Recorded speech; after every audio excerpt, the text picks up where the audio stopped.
The next thing I want to touch on, another concept of Christianity is the Gentile doctrine. Like I said, Christianity is the rock in the ocean, and the Hebrew is the fish that swims around it to not get lost. Gentile.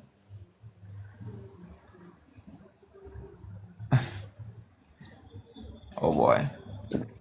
Romain, Yeah, it has two meanings.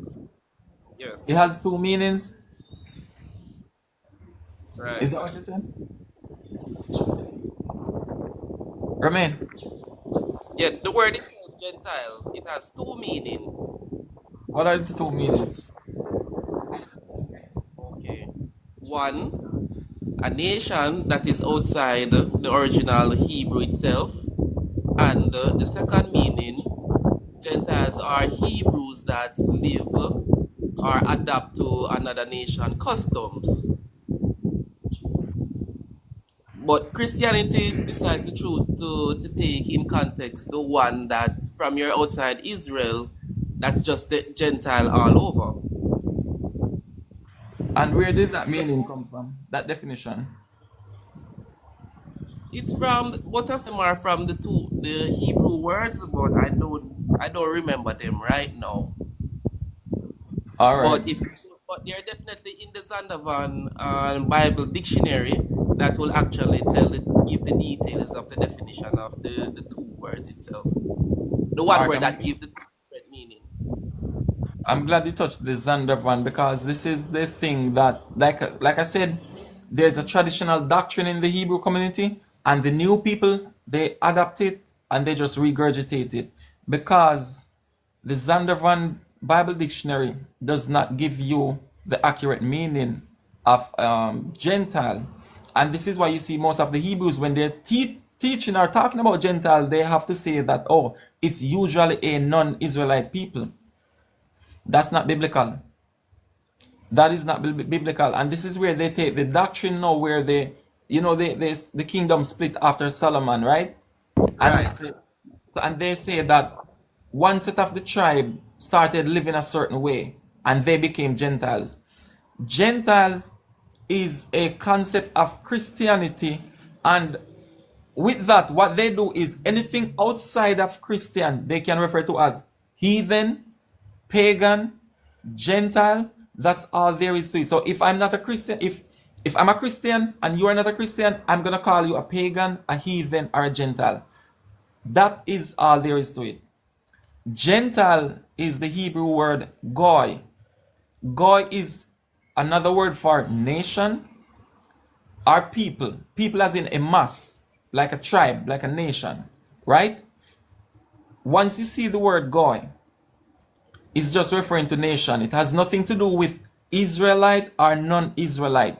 So this is what I'm saying. They take that concept from the Zondervan, they incorporate it with the split in the kingdom of Israel and Judah, Ephraim and Judah.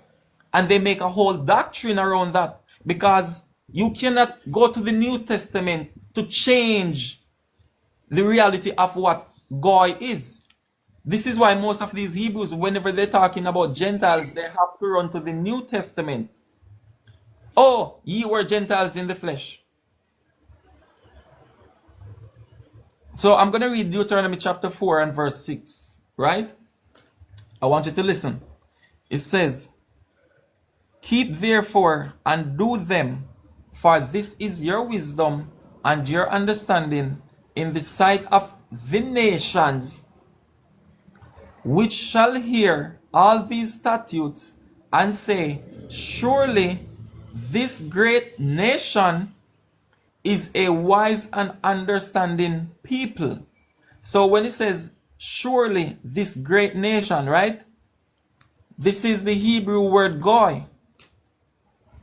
So is it talking about the Israelites who are gone astray in the book of Deuteronomy here? No, it was just reference to the nation. So to the nation. So what I'm saying is Gentile is just another word for nation. Our people is just dealing with a mass, like a tribe or a nation. You understand? So Christianity, like I said, they take this word and give it a whole different meaning. So if you're not a Christian, you're a Gentile, you're a heathen, you're a pagan. And even when you look back at Rome, when you look back at ancient Rome, they would call, when Rome became Christianized, they would call the former Rome pagan Rome.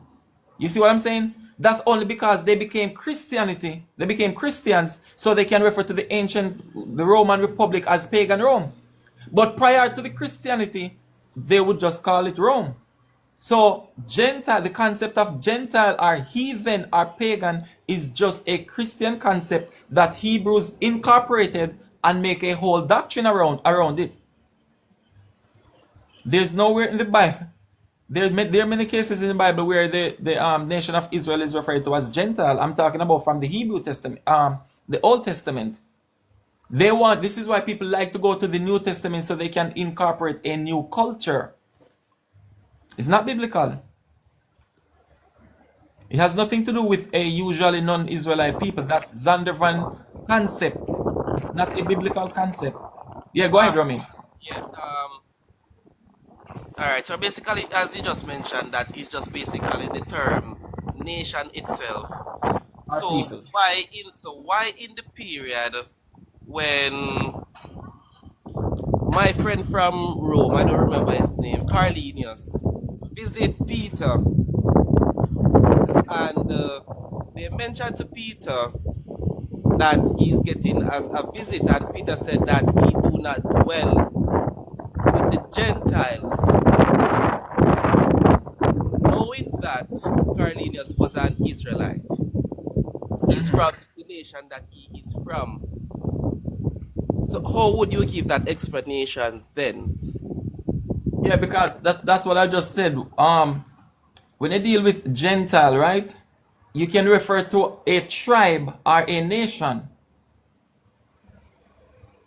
So if you're referring to somebody, say what's it called? Issachar. You're dealing with a tribe. If you're dealing with Judah, Levi, those are tribes. It's talking about a mass of people. So obviously this is telling you that Cornelius was not from the same tribe as Peter. Right, but he adapted towards another nation culture, which is not his own. Yeah, but if you adapting the ways of another culture, it does not change your identity. It does not change your nationality. This is what I'm saying. This only happens when you come under the Christian or the Western concepts. Because if it was not the word Gentile there, or if it was a more neutral word, nobody would have that perception. But once people hear the word Gentile, they can only go to what Christianity says about that word.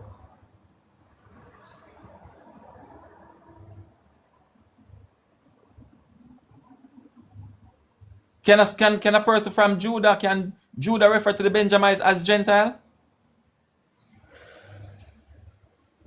No. Why?